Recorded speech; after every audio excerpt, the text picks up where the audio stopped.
بسم الله الرحمن الرحيم الحمد لله رب العالمين والصلاة والسلام على سيد الأولين والآخرين وعلى آله وصحبه والتابعين وعلى من تبعهم بإحسان إلى يوم الدين وارض اللهم عنا معهم أجمعين اللهم آمين رب اشرح لي صدري ويسر لي أمري واحلل عقدة من لساني يفقه قولي سبحانك لا علم لنا إلا ما علمتنا إنك أنت العليم الحكيم. Dear respected brothers and sisters in Islam, Jazakumullah khair for coming. I wanted to start off by saying that making positive changes in our lives requires some efforts, planning, strategies, willpower, seeking the help from mentors, sheikhs, imams, educators. And many a times when we make intentions to create some changes in our lives, we tend to forget to accompany that intention with actually some actions. Intentions are very good. When we have good intentions for the good reason, for the good cause, they are good. But the question is, are they good enough to create a lasting impact, a lasting changes in your lives? Are they good enough? The answer is absolutely not. Good intentions are good, but they are not good enough.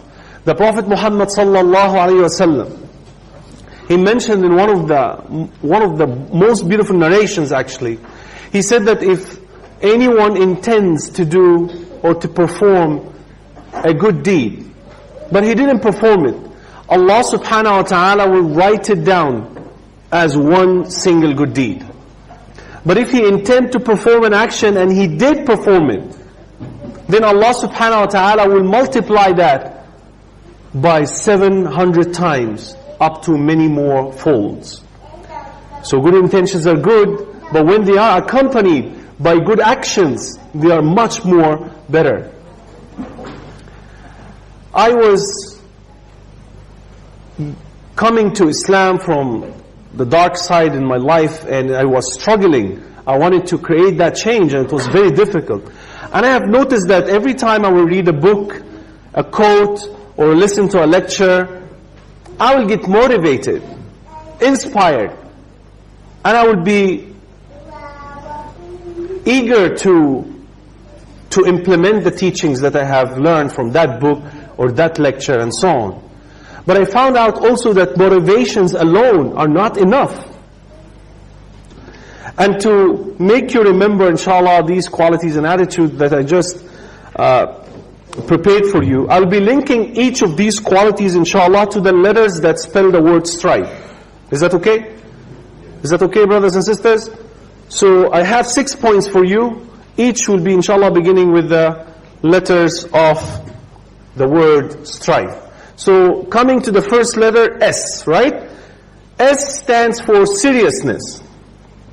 S stands for seriousness. In order for you to strive against your evil inclination, in order for you to become a better human being, you need to be really serious.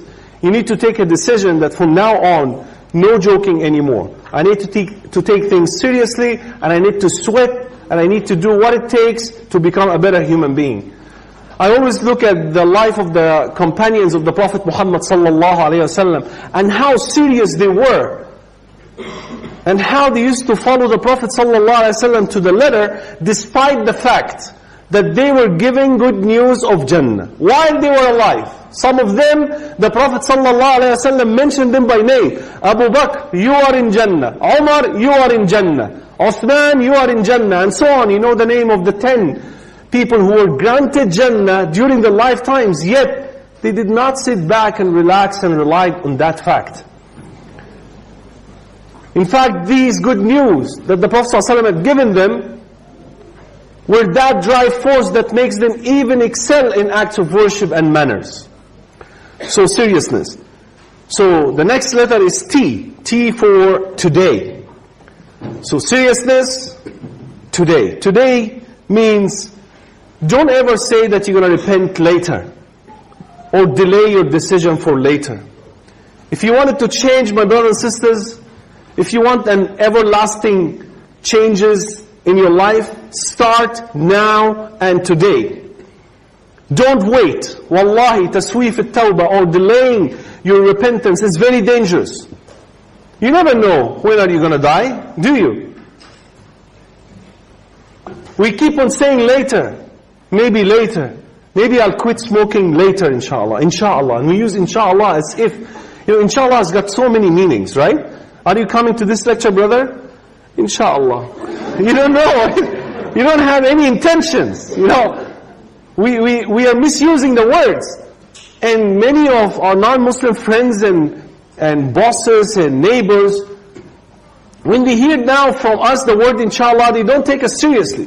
Because many of us are not using the word in the proper way. We are using the name of Allah subhanahu wa ta'ala without having any respect.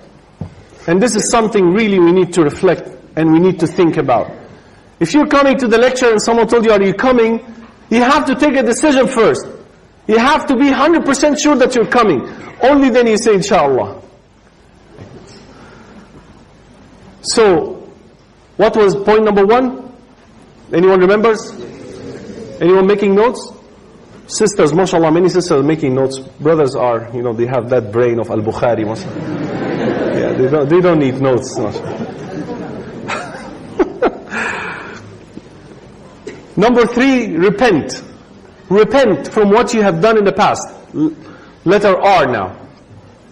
Repent, my brothers and sisters.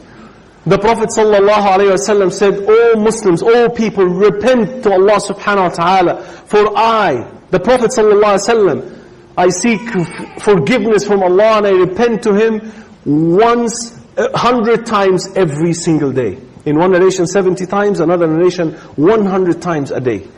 Who's doing the repentance? Who's seeking Allah's forgiveness? The best of all creation, the Prophet ﷺ. How about you and I? Don't ever give up on yourself when you relapse, when you do the bad things again and again, when you strive but you can't cope with life challenges and so on. Don't ever give up. Allah subhanahu wa ta'ala said in the Quran, قُلْ يَا عِبَادِيَ الَّذِينَ أَسْرَفُوا عَلَىٰ أَنفُسِهِمْ لَا تَقْنَطُوا مِنْ رَحْمَةِ اللَّهِ إِنَّ اللَّهَ يَغْفِرُ الذُّنُوبَ جَمِيعًا إِنَّهُ هُوَ الْغَفُورُ الرَّحِيمُ. Tell them, O Muhammad, tell those, my servants who have transgressed against themselves, who sin day and night, who have done a lot of bad deeds, tell them, despair not from the mercy of Allah, for Allah subhanahu wa ta'ala forgive all sins. Indeed, He is the most forgiving, the most merciful. So repent, my brothers and sisters. And as we said earlier in one of the lectures, I think last time, we said the difference between repentance and forgiveness. To repent means to quit and to commit. To quit the sin and to commit never to do it again in the future. That's repentance. And forgiveness is to seek forgiveness from Allah subhanahu wa ta'ala from what you have done in the past. So repentance is related to the future, never to do that again. Make a commitment to Allah subhanahu wa ta'ala. And then seek forgiveness from what you did in the past. It is as if Allah subhanahu wa ta'ala wanted us to be in a constant state of repentance and forgiveness, past and future. Excuse me. So, seriousness, and then what? Today, make the change today, don't delay inshallah. And then repent to Allah subhanahu wa ta'ala. Letter I is for istiqamah, or steadfastness. Letter I is for istiqamah. Every day, in every salah, my brothers and sisters in Islam, we keep on reciting Al-Fatiha, and in Al-Fatiha we ask Allah what? اهدنا الصراط المستقيم. Guide us to the straight path. I always wondered, wallahi, I always wondered. And my father, when he was telling me that, Al-Fatiha, we cannot pray without reciting Al-Fatiha and so on and so forth, I used to wonder, why, if we are Muslims, and that Allah subhanahu wa ta'ala said, الْيَوْمَ أَكْمَلْتُ لَكُمْ دِينَكُمْ وَأَتْمَمْتُ عَلَيْكُمْ نِعْمَتِي وَرَضِيتُ لَكُمُ الْإِسْلَامَ دِينًا. This day I have perfected your religion for you, completed my favor upon you, and chose Islam for you to be your way of life. I used to wonder, if that's the case, then why are we asking Allah in every salah, in every rak'ah, اهدنا الصراط المستقيم? Aren't we already guided? Why we should keep on repeating the same thing again and again? Then I came to know later on that the word ihdina is a very broad word in Arabic, mashallah, which means three things. Ihdina as-sirat al-mustaqim means, Ya Allah, show me the way. Oh Allah, take me there. Not just to show me the way, no, take me there. Help me out to find the way. And number three, keep me there, steadfast until the end. That is the meaning of istiqamah. Is to remain upon the straight path until the end. Letter V is for virtue and manners and ethics. Many Muslims have focused on one aspect of the deen and neglected other aspects of the religion. And one of the things which were neglected is perfecting our manners. Although the Prophet ﷺ said, إِنَّمَا بُعِثْتُ لِأُتَمِّمَ مَكَارِمَ الْأَخْلَاقِ جَزَاكَ اللَّهُ خَيْرًا. I have been sent to perfect manners. One of the earliest narrations of the Prophet ﷺ. And the Prophet ﷺ taught us that your acts of worship alone will not take you to Jannah. That is our ultimate goal, right? Is to be in Jannah with the Prophet ﷺ in Al-Firdaus Al-A'la, insha'Allah. Look at the Prophet, look at Allah subhanahu wa ta'ala when He speaks about acts of worship in the Quran. Every time Allah subhanahu wa ta'ala will talk about one of the pillars of Islam, whether salah, sawm, fasting or hajj or any of the acts of worship, He will remind you that this act of worship is actually serving a particular manner.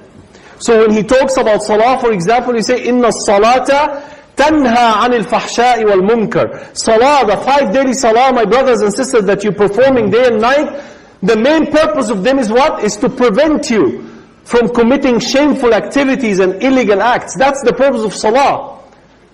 And that's why the Prophet ﷺ said, imagine if in front of your house, a river, which you bathe yourself in it for 5 times a day. Will there be dirt left on you anymore by the end of the day? Naturally not.